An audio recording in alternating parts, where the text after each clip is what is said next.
The Battle of Bachdang River was not won with swords and spears alone, but by a killing machine hidden beneath the mud. Episode 1.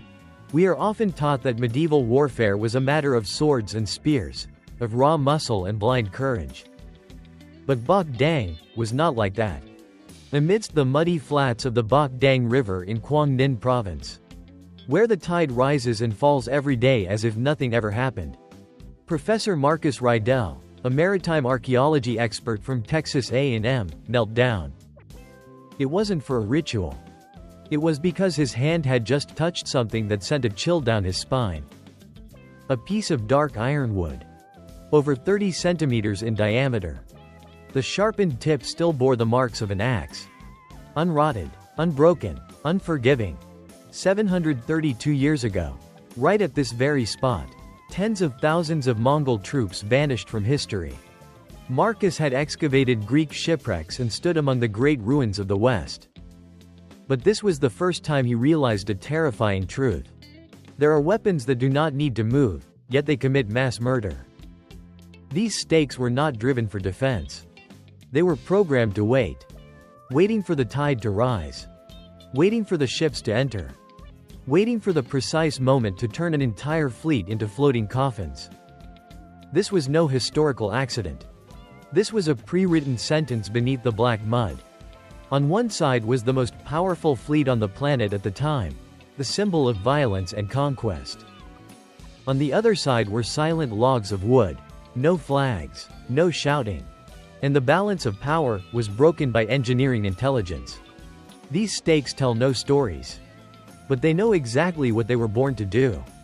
As modern archaeology confronts the mud of the Bachdang River, legend begins to turn into data. Episode 2. November 2019. Marcus Rydell stepped off the plane at Cat Bai Airport with a very different mindset. In his mind, Bachdang was an exaggerated legend. A folktale told too many times. A victory wrapped in national pride.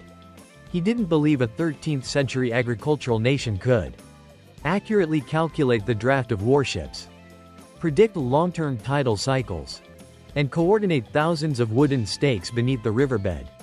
All without computers, without GPS, without satellites.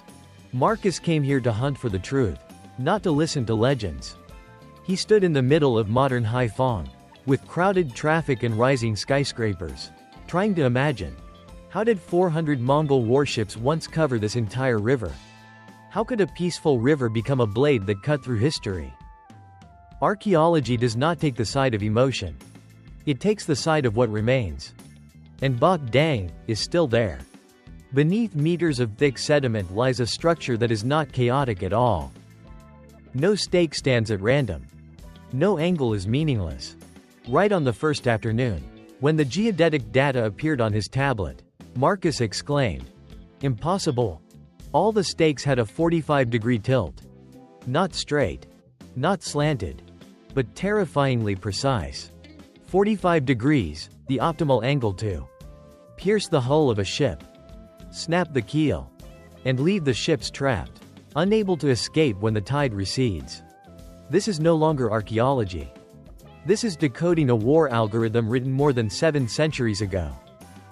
Marcus began to understand. He wasn't standing before a legend. He was standing before the remains of a perfectly programmed lethality system. And if this is true, then the naval battle of Bachdang was not a victory of luck. It was a victory of intelligence ahead of its time. Bachdang was not an accidental trap, but a perfectly programmed war algorithm. Episode 3. At the empty field of Yanjiang, Quang Ninh, the 3D laser scanners begin to run. Dr. Sarah Chen, from the Field Museum in Chicago, watches in silence as the data gradually appears on the screen. No one says a word. The rows of stakes emerge. Not in straight lines. Not in chaos. But arranged in an adjusted repeating pattern. The distance between the stakes fluctuates from 0.9 to 1.2 meters. It's not random. That is the exact distance needed so that a Mongol warship, about 5 meters wide, would be pierced by at least 3 stake tips simultaneously upon impact. No need to fight. No need to stab. Just let the ship kill itself. This isn't just a field of stakes. This is a lethality matrix. Omar Khan's fleet had massive ships, thick armor, and elite troops. But all that power became useless against stationary logs of wood. Weight confronted the tilt angle. Scale confronted calculation. And the result was decided long before the battle even began. Tranhungdao was not just a general. He was a man who understood. To defeat an empire, you cannot attack its numbers. You must attack its operational structure. He turned the river into a weapon. Turned the tide into an ally. Turned the terrain into a part of his army. At Bachdang, nature was not neutral. It was programmed. Tranhungdao, the commander of that day, honored by the world as one of the top 10 greatest generals of all time, did not kill the enemy with an army, but with time and ruthless patience. Episode 4. The third day of research. Marcus stands on the boat, eyes never leaving the river's water level. The tidal range here reaches up to 4 meters. What does that mean?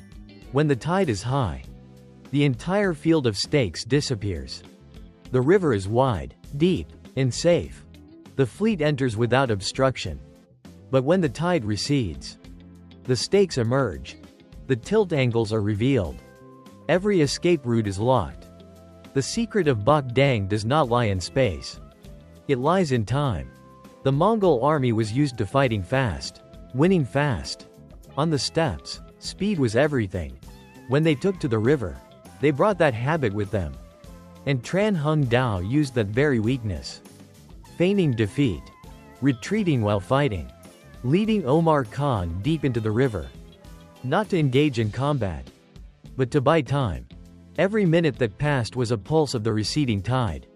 Every pulse of the tide was a door closing.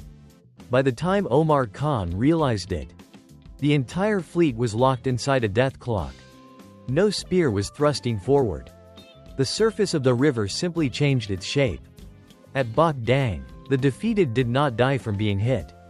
They died because they arrived at the wrong time. Bachdang is not kept in a museum.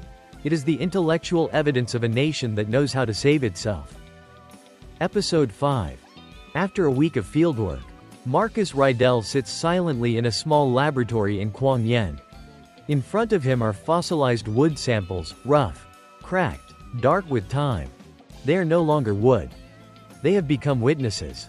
Rydell reaches out to gently touch the surface of an ironwood stake.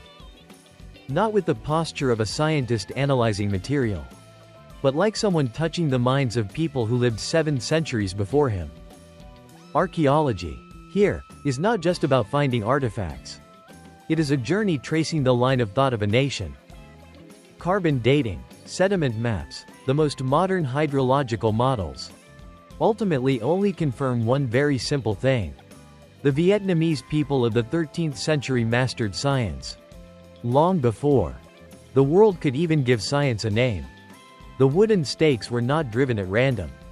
They were calculated based on the tide, the tidal seasons, the depth, and the swirling currents. Mistake one beat, and all is lost. Right on one beat, and fate is turned. At Bachdang, there were no miracles. Only wisdom accumulated through generations. And a cold decision. To strike when the opponent is strongest, but weakest in understanding. Rydell writes a short line in his notebook. This was not a victory of weapons. This was a victory of environmental understanding. He looks up, gazing out the window. Out there is a river that seems peaceful. No one would think that beneath that layer of mud, there was once a defense system sophisticated enough to crush the invincible legend of the Mongol Empire. Compared to that, the titles, the numbers, the millions of cheers of today's era suddenly become so light they're hard to grasp. Bachdang did not leave for posterity an easily displayed symbol. No giant monuments. No grand palaces. Its legacy lies beneath the riverbed. And deeper still, in the way a nation chooses. Choosing strategy over recklessness. Choosing intelligence over raw power. Choosing to understand oneself. Understand the land. Understand the water. Instead of following standards imposed from the outside.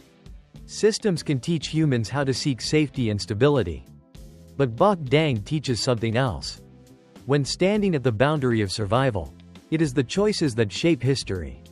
No algorithm can save a nation. There are no ready-made formulas for decisive moments. Only courage, collective memory, and original humanity keep people standing firm.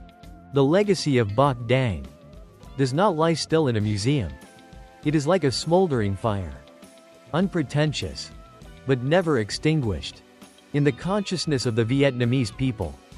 The next video will take us to Bachdang Giang, Hai Phong, where the great traces lie not only beneath the mud, but also exist in the spiritual space and the way people commemorate. What is the difference between these two relic sites? And if you want to fully feel the spirit of 1288, where should a traveler begin?